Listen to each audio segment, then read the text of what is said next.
বৈরী আবহাওয়া নানা প্রতিকূলতা কাটিয়ে আমন ধানের আশাতীত ফলন পেয়েছেন মৌলভীবাজারের কৃষকরা। এখন ধান ঘরে তোলা নিয়ে ব্যস্ত কৃষক, তবে ন্যায্য দাম না পাওয়া নিয়ে শঙ্কিত তারা। নিয়মিত কৃষকদের পরামর্শ দিয়ে যাচ্ছেন কৃষি বিভাগ।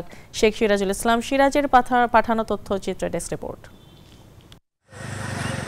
যেদিকে চোখ যায় মাঠ জুড়ে শুধু সোনালী ধানের সমাহার। প্রখর রোদ গায়ে মেখে খুশিতে ধান কাটা ও মারায়ে ব্যস্ত কৃষক।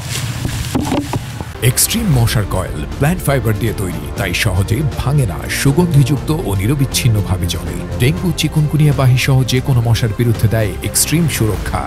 মৌলভীবাজারে এবছর আমন চাষের শুরুতে অতিবৃষ্টি, খরা ও নানা বৈরী আবহাওয়ায় মোকাবিলা করতে হয়েছে কৃষককে। সাময়িক সমস্যা কাটে অন্য বছরের তুলনায় এবছর আমন ধানের ভালো ফলন হয়েছে, তবে ন্যায্য মূল্য পাওয়া নিয়ে চিন্তিত কৃষক। আমরা তো কোনো লাভবান হতে পারি না। প্রতি ক্যারে দেখা যায় যে আমাদের 10,000 থেকে 12,000 টাকা খরচ হয়, কিন্তু ধান হয় 20 মণ, কিন্তু ধানের বাজার হয় না। বীজের দাম, সারের দাম যে পরিমাণ বাড়ছে, এই পরিমাণ তো বহুত কৃষকে ছাড়ি দিছে খেতুত। এখন সরকারে যদি আমরা কিছু হেল্প করে, তাহলে মনে করেন আমরা কিছু গরিব করে বাঁচে যাই মারি।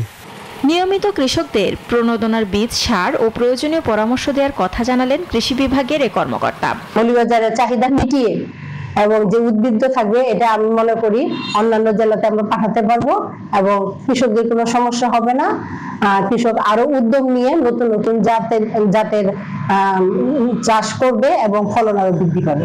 কৃষি বিভাগের তথ্য মতে এই বছর জেলায় ৯৮,২০০ হেক্টর জমিতে আমন ধানের লক্ষ্যমাত্রা ধরা হলেও আরো বেশি উৎপাদনের সম্ভাবনা রয়েছে। Desk report, news 24।